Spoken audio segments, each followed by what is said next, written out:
What's up? I'm Jeff. This is my full bolt-on 2009 370Z, and you're watching East Coast Garage.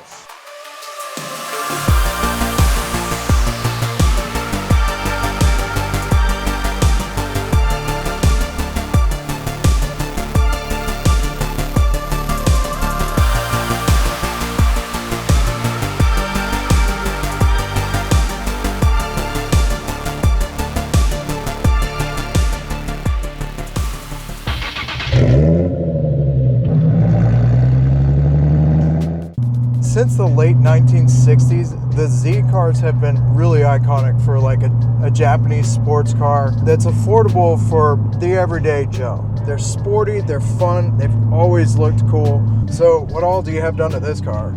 I have equal length Tomei headers. I still got cats, but they're like 100 cell per square inch, so like the best flowing high flow cats you can get. And then I got a Greddy Evolution GT catback. Halfway in between it goes from 2.5, well, probably like a quarter in between. It goes from like 2.5 inches to 3. It's actually like a true dual exhaust. I got race intakes from Z1 Motorsports, which all that is like it added a velocity stack on both intakes. Ported intake manifolds. This car actually has two as an upper and a lower, which I also got ported from Z1. I'm tuned through them for 91, 93, and then I have a R35 fuel injectors so I can run ethanol, which I also have a tune for. Anyway, John Parham at Z1, he's the man. That's my tuner. What kind of power does this put out? The last time I dynoed it on 93, it was at Live Auto's 363 wheel.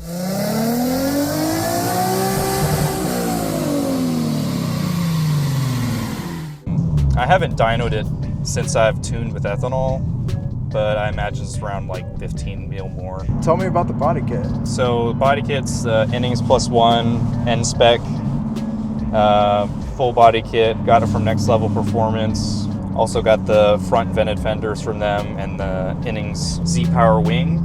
They used to not sell it actually, but the guy that I worked with to get this body kit, he was like one of the first people to ever get it to come over to the US. They used to only have it on their race cars, but now you can buy it and they send it to the US. What about the wheels? Where do these wheels come off of? I actually got them for a pretty good deal when I got them, but they're the Nismo V1 wheels, but they're the specific color for the 2013 and 2014.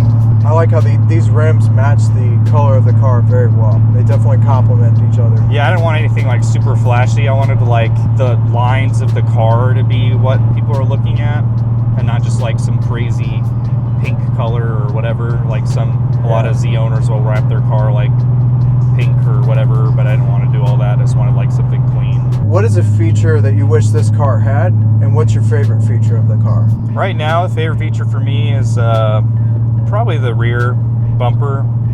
It's got a lot of vents and like it looks really aggressive.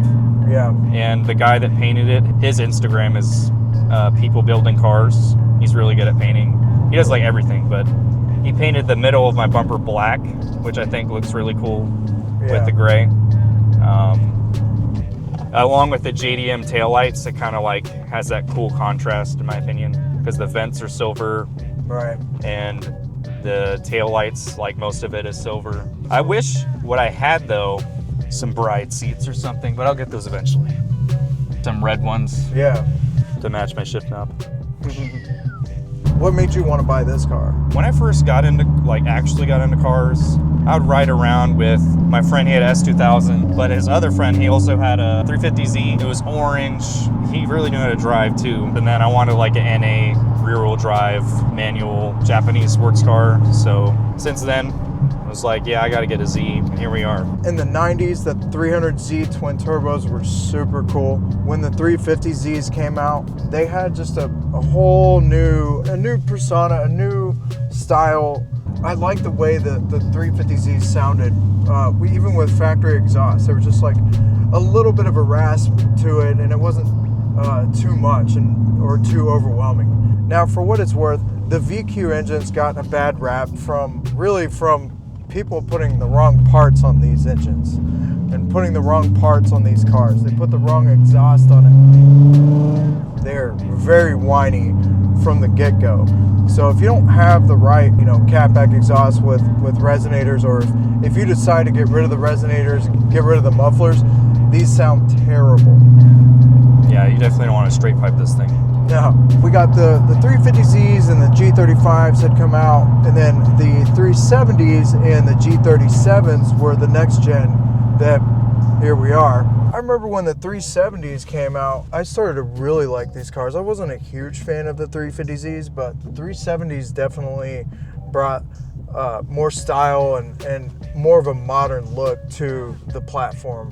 These cars are probably some of the best drift cars out there too for the money, because they make the VQs make good power, and you know, I see them out there a lot just shredding tires, and they definitely built this platform very well balanced, do several different things, including road racing. These cars are also really good for road courses if they're built that way. If you build the suspension and you put the right tires on it, and you just do simple bolt-ons on these cars, and you don't need to have all the horsepower. You don't need to be the fastest car. This is a good entry-level car also for people because of its affordability. And there's a big market for like aftermarket parts. It's not like one of those cars where you can't find any mods for. And then thanks for giving us a ride in the car today, man. This thing's cool. I love the way it sounds. I love the way it looks.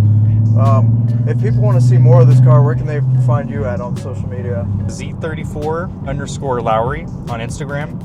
That's all I really post on so far for car content. But you can catch me there. Cool. I'll put that in the description below. And for those of y'all watching this video, I hope y'all enjoyed it, and we'll see you in the next one.